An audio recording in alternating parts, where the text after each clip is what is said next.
నా పిల్లల్ని నేనెప్పుడూ కొట్టలేరా?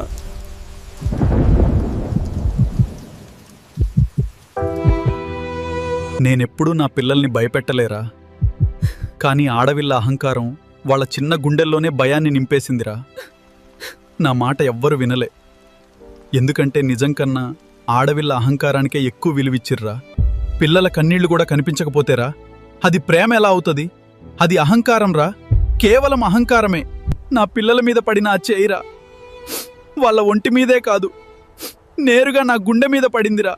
ఒక తండ్రి తన పిల్లల కన్నీళ్లు చూసిరా మౌనంగా కూర్చొని ఏడుస్తుంటే అక్కడ ప్రేమ ఓడిపోయిందన్నమాటరా. నా మాట వినకపోయినా పర్లేదురా, కానీ నా పిల్లల ఏడుపుకి కారణమైన ఆ అహంకారాన్ని మాత్రం నేను ఎప్పటికీ మర్చిపోలేరా. పిల్లల్ని కూడా బాధ పెట్టే స్థాయికి పోయిందంటేరా అది కోపం కాదు, మనుషుల్ని కోల్పోయే విషంరా. పిల్లల కన్నీళ్లు ఎప్పటికీ మౌనంగా ఉండవురా. ఒకరోజు ఆ బాధే నిజమేంటో ఈ ప్రపంచానికి చూపిస్తుందిరా.